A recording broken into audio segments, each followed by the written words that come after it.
Olá, espectador e espectadora do Bom de Ler, apresento Café, de Dona Jacira, publicado pela Laboratório Fantasma e Litera Rua em novembro de 2018. A entrevista com Dona Jacira marca e consolida uma virada do Bom de Ler. Inicialmente, uma das diretrizes do Bom de Ler era entrevistar escritoras publicadas pelas editoras conhecidas do mercado editorial. Porém, quando passamos a entrevistar com regularidade as escritoras negras brasileiras, percebemos que, por este crivo, um sem número de escritoras e narrativas ficariam de fora do canal. Como foi dito na apresentação da entrevista número 59 com a Miriam Alves, foi na entrevista número 12 com a Conceição Evaristo que o universo das escritoras negras, ignorado anteriormente pelo Bom de Ler, se abriu definitivamente. Foi através da primeira entrevista com uma escritora negra que nós soubemos de vários outros nomes, de muitas outras escritoras que há muito tempo vêm escrevendo, mas que também são ignoradas pelas editoras conhecidas do mercado editorial. Essa constatação nos fez entender que o Bom de Ler não pode ter a pretensão de cobrir a literatura brasileira produzida por mulheres se não abarcar o maior número de narrativas que esse país plural produz. O livro de memórias de Dona Jacira conta a infância dessa menina que nasceu e cresceu na periferia da Zona Norte de São Paulo. Muito mais do que um livro de memórias, é um testemunho de uma mulher que viveu para contar. Café é um livro de denúncia social. No entanto, Dona Jacira nunca se afasta da poesia, mesmo quando relata os abusos que sofreu durante sua passagem pelo convento. Assim, Café é uma homenagem ao ato vital de criar. Fique agora com Dona Jacira.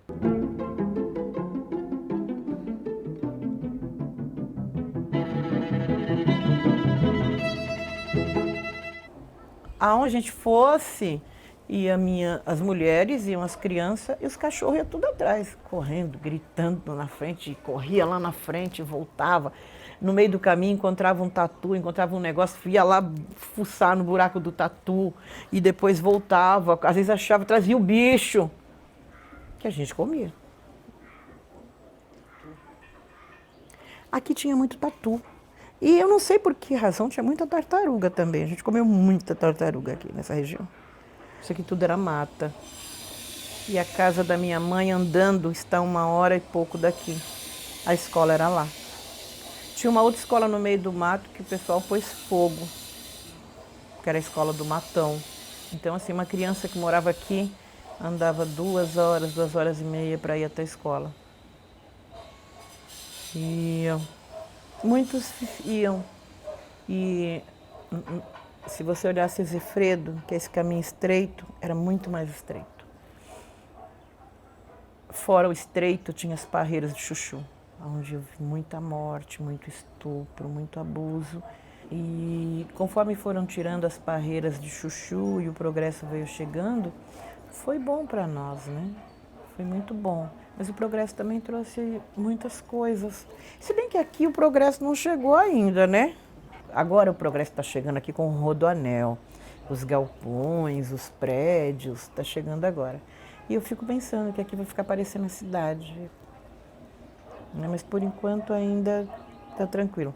Essa voz que você está ouvindo desse homem que está subindo, vendendo picolé, esse homem vende picolé desde a minha infância. Você não sabe de onde ele vem. Ele vem do Jardim Brasil e do Chaves. Jardim Brasil e do Chaves, de ônibus, 1 hora. E ele vem de lá.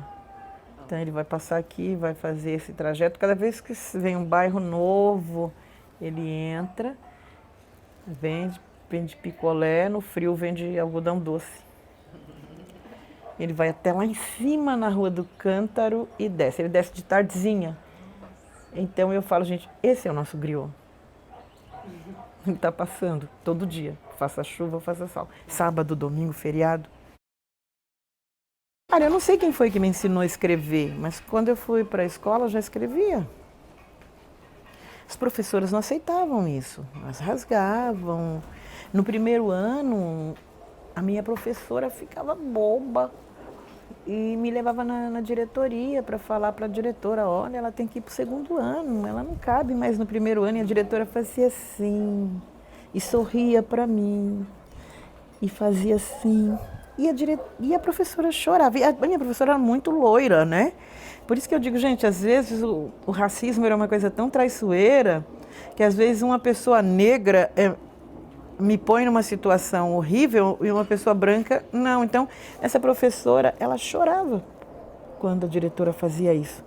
E voltava comigo, pegava pela minha mão, aquela típica professorinha de primeiro ano mesmo, filha dos portugueses aqui da região, era Leila o nome dela. Um dia essa professora falou assim, olha, hoje vocês vão pegar carocinho de feijão, vai pôr no algodão e vocês vão ver o que acontece. E aí eu falei para ela, eu sei o que acontece, porque eu já havia feito aquilo, sempre. E ela ficou bebendo ali na fonte da minha informação. Primeiro abre uma folhinha assim, depois abre outra folhinha assim, depois ela abre assim. Eu não sabia os nomes, né? Eu nunca saí do quintal da minha mãe. As crianças de hoje ainda ouvem histórias, né? Mas agora tem esses lugares de contar história. E antigamente só existiam os quintais de contar história. Na própria casa. E assim, ninguém falava, vem aqui ouvir o que eu estou falando. Não, você está ouvindo porque você está ouvindo. E quando eu estava nesses momentos ouvindo aquilo, esta voz que fala comigo, ela dizia, você vai ter que lembrar isso, depois você vai ter que guardar. Então eu tinha um compromisso com essa voz, você não pode esquecer isso, porque você vai... Um exercício de todo dia.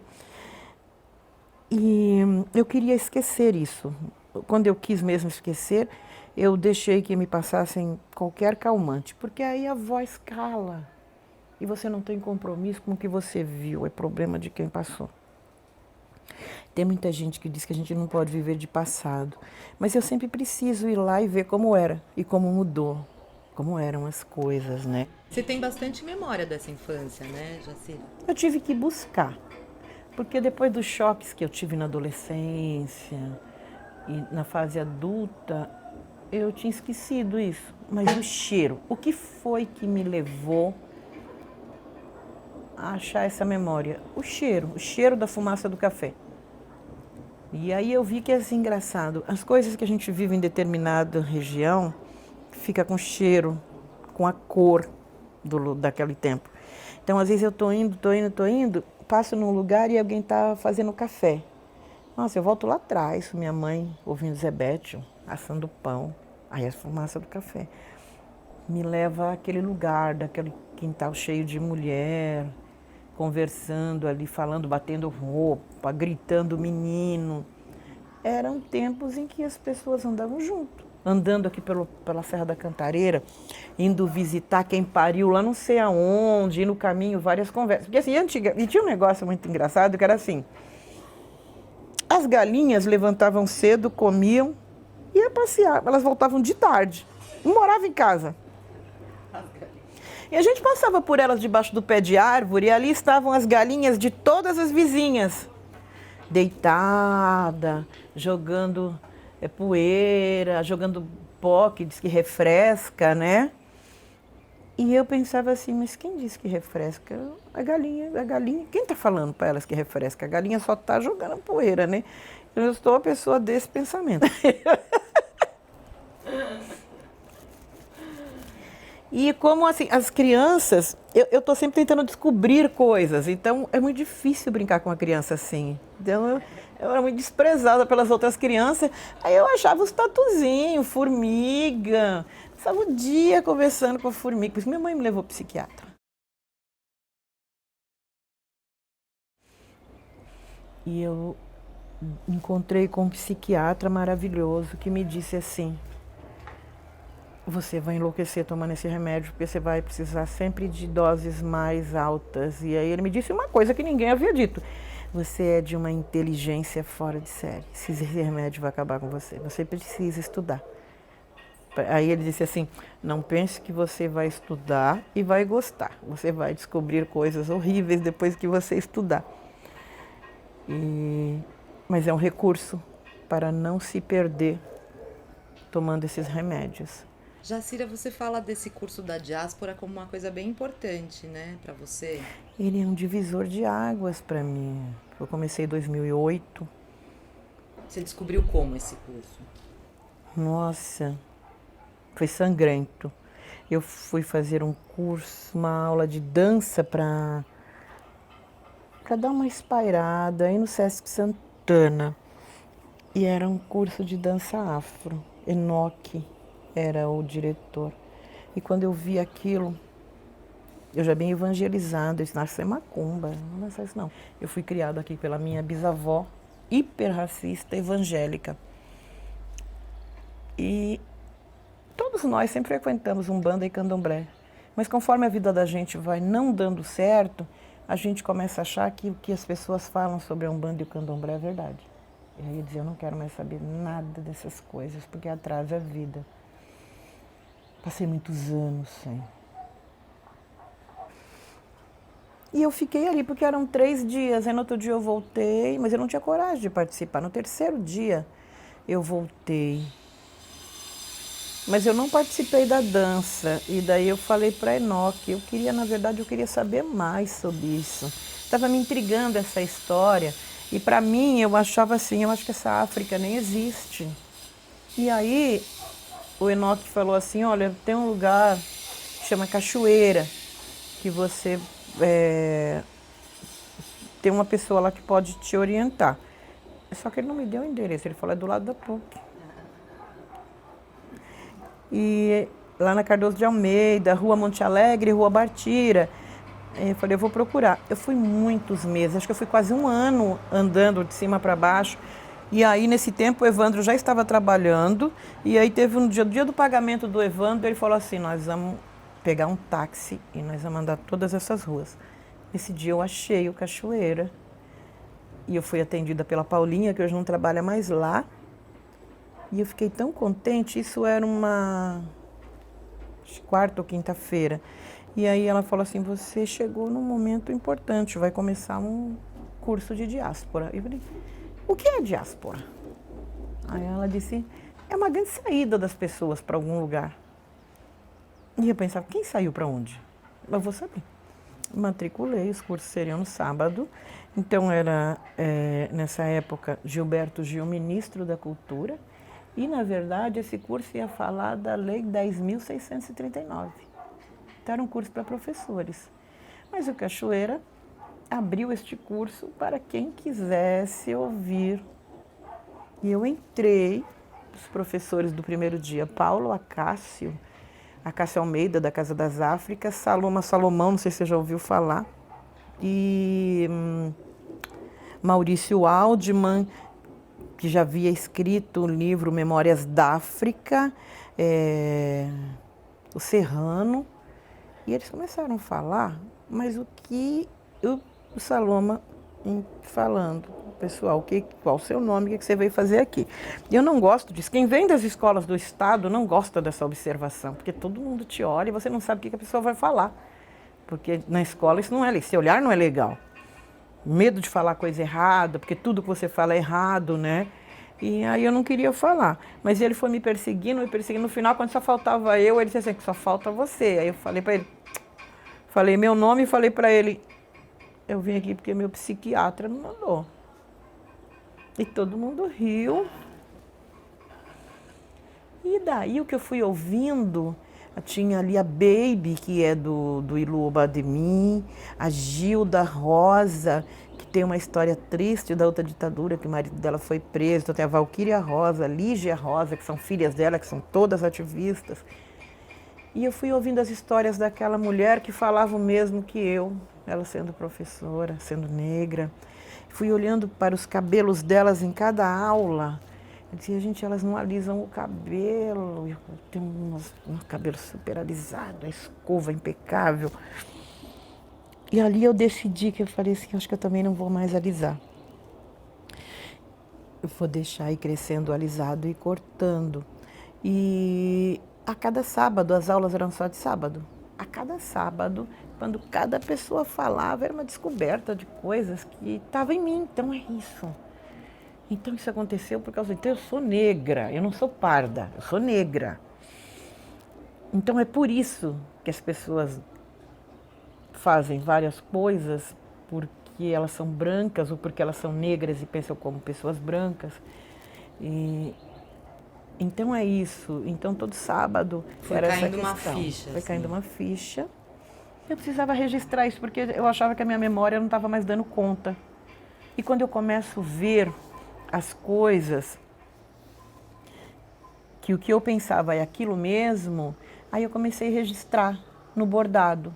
Eu tive problemas, eu havia parado de escrever e eu evitava falar também, porque assim, a gente vai aprendendo que as pessoas não gostam que a gente fale, as pessoas não gostam que a gente escreva. Eu fui expulsa da escola por escrever a história da escola.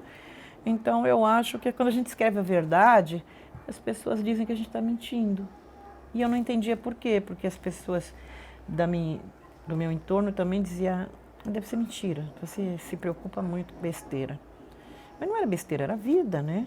Então no Cachoeira, ele me falou que não era besteira, é vida mesmo. Né? Foram 2 módulos o curso, e eu fui os 2 módulos, e depois foi inserido também o direito do indígena.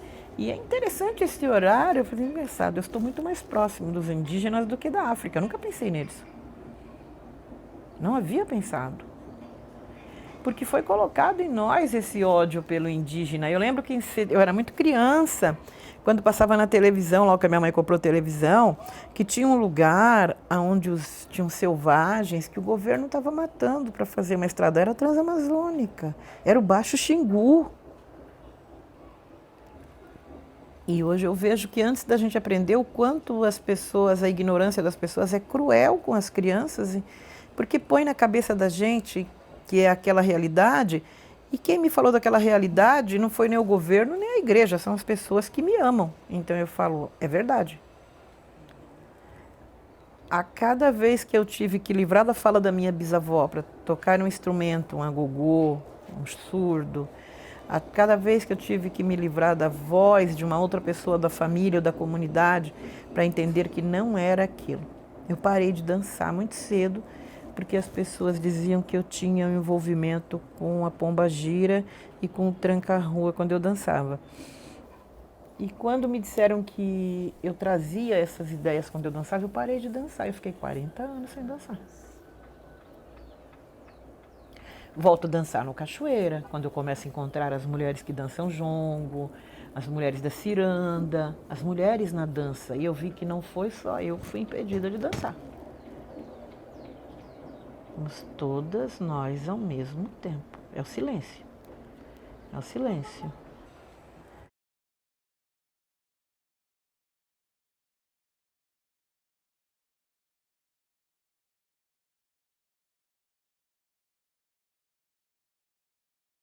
Eu sabia que eu tinha que contar, mas ninguém queria saber.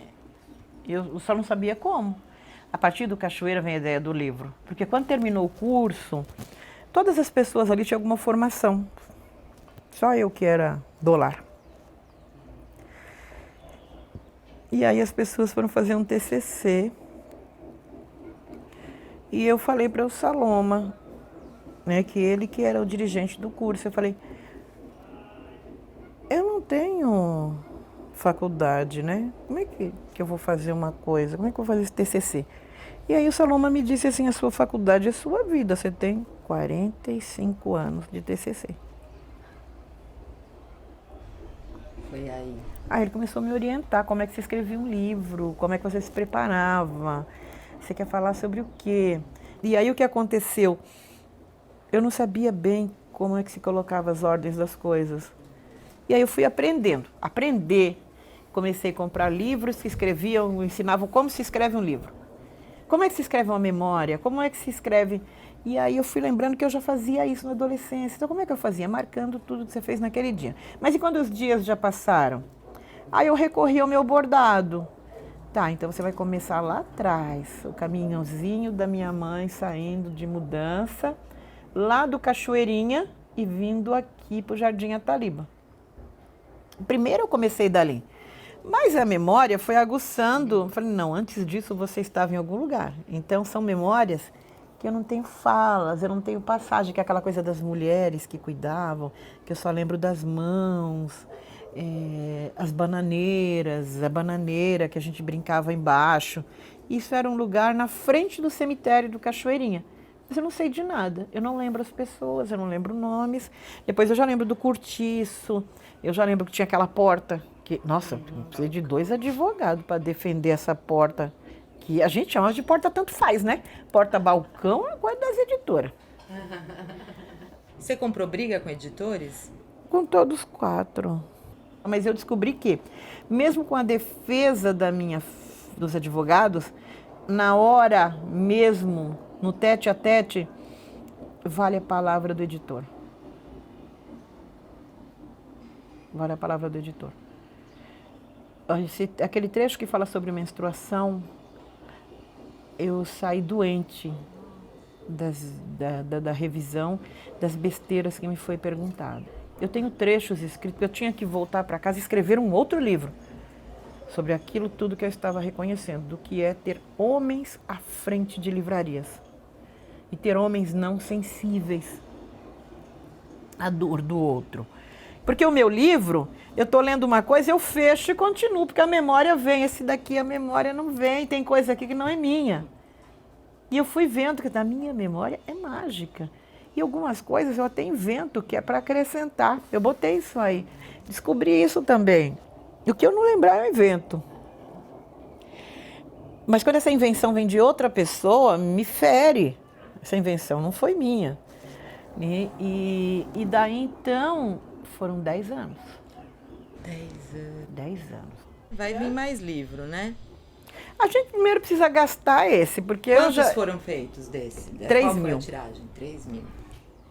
Mas eu achei que eu tinha uma ilusão. Eu fui ver que a gente não vendeu nem um terço. Eu fiquei muito triste, mas eu também entendo que eu não vivo num país em que haja um estímulo para a leitura, né? E comparando com outras mulheres negras, eu vendi bem pra caramba.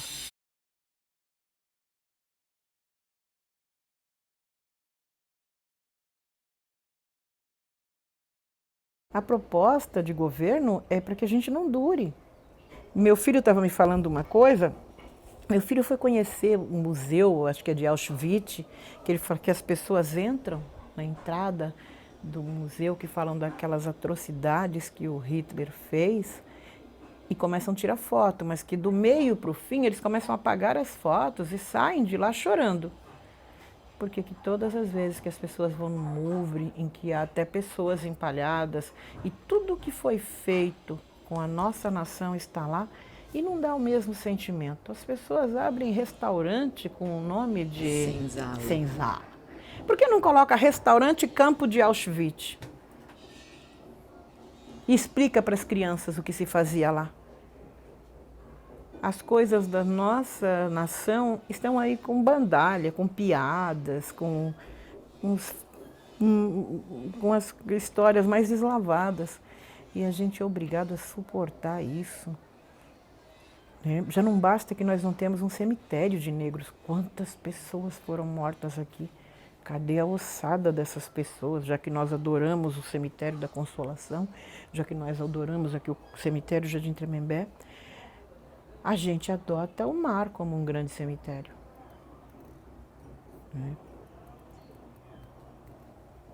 Mas cadê a nossa história? Então, é por isso que assim que eu não posso parar. Como eu vou por aí saindo muito, a gente acaba adoecendo, porque a história ainda é forte e o governo não ajuda, eu fico aqui e me fortaleço aqui, porque daqui eu posso fazer.